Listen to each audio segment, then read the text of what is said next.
తిరుపతి సమీపంలో వెలిసిన Varahi శక్తిపీఠాన్ని BCY party అధ్యక్షుడు రామచంద్ర యాదవ్ సందర్శించారు. వారాహి అమ్మవారి ఆలయం వద్ద రామచంద్ర యాదవ్ కు బీసీవై పార్టీ నాయకులు, ఆలయ సిబ్బంది ఘనస్వాగతం పలికారు. రాయల చెరువు వద్ద వెలిసిన వారాహి అమ్మవారి నవరాత్రుల సందర్భంగా శక్తిపీఠం సందర్శించినట్టుగా రామచంద్ర యాదవ్ తెలిపారు.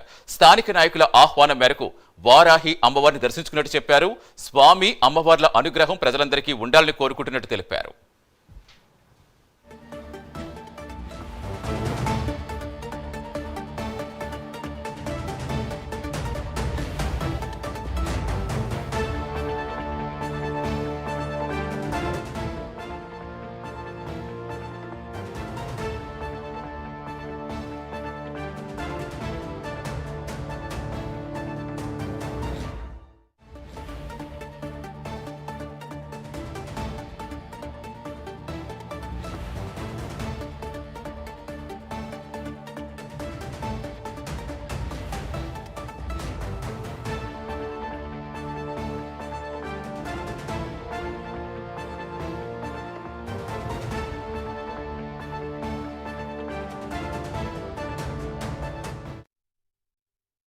శ్రీమాత్రే నమః. తిరుపతి ప్రాంతంలో వెలిసిన శ్రీ శక్తిపీఠం, రాయల చెరువు ప్రాంతంలో ఉన్న శ్రీ శక్తిపీఠంలో జరుగుతున్న శ్రీ వారాహి నవరాత్రుల ఉత్సవాలకు సందర్భంగా అమ్మవారి దర్శనానికి విచ్చేయడం జరిగింది. తిరుపతి యువ నాయకుడు అరుణ్ కుమార్ యాదవ్ గారి ఆహ్వానం మేరకు ఇక్కడికి రావడం జరిగింది. స్వామివారి అమ్మవారి ఆశీస్సులు అందరికీ ఉండాలని చెప్పి, ఆ వారాహిదేవి అనుగ్రహం ప్రతి ఒక్కరికి ఉండాలని చెప్పి మనస్ఫూర్తిగా కోరుకుంటూ, ఈ పీఠము ఇంకా దినదిన అభివృద్ధి జరిగి ఈ ప్రాంతవాసులకే కాకుండా అందరికీ కూడా, ఈ రాష్ట్రానికి మంచి జరిగే విధంగా ఇక్కడ అనేక ధార్మిక కార్యక్రమాలు, యాగాలు, యజ్ఞాలు జరగాలని చెప్పి మనస్ఫూర్తిగా కోరుకుంటూ, మరొకసారి ఈ కార్యక్రమానికి నన్ను ఆహ్వానించిన పెద్దలందరికీ కూడా ధన్యవాదాలు తెలియజేస్తాను. ఓం శ్రీమాత్రే నమః. తిరుపతి